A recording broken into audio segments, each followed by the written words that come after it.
Ay, ito yung moment na hinahanap-hanap nating lahat. 'Di ba? Yung yakap ng isang mainit na tasa ng kape sa mga kamay mo. Yung unang higop na parang nagsasabing, "Okay, simulan na natin ang araw." Ang sarap sa pakiramdam. Perfect fuel para sa isang abalang araw, lalo na kung content creator ka at sandamakmak ang kailangan tapusin. Mga bagong content at sangkatutak na engagement na kailangan sagutin. Pero, pagtingin mo sa labas, ganito ang bubungad sa'yo. Naku po, ang lakas ng ulan. Masama ang panahon.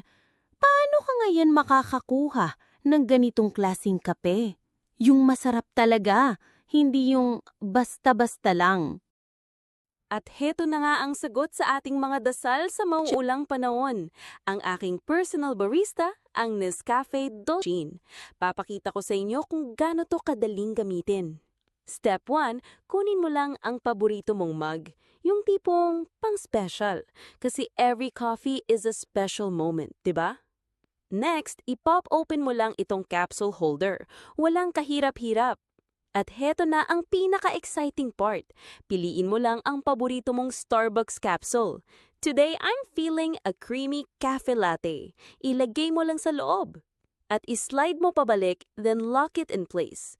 Diyan sa link na yan, pwede nyo nang mabili pareho ang Nescafe Dulce Gusto Machine at ang iba't ibang flavors ng Starbucks Pods. Isang click lang. On the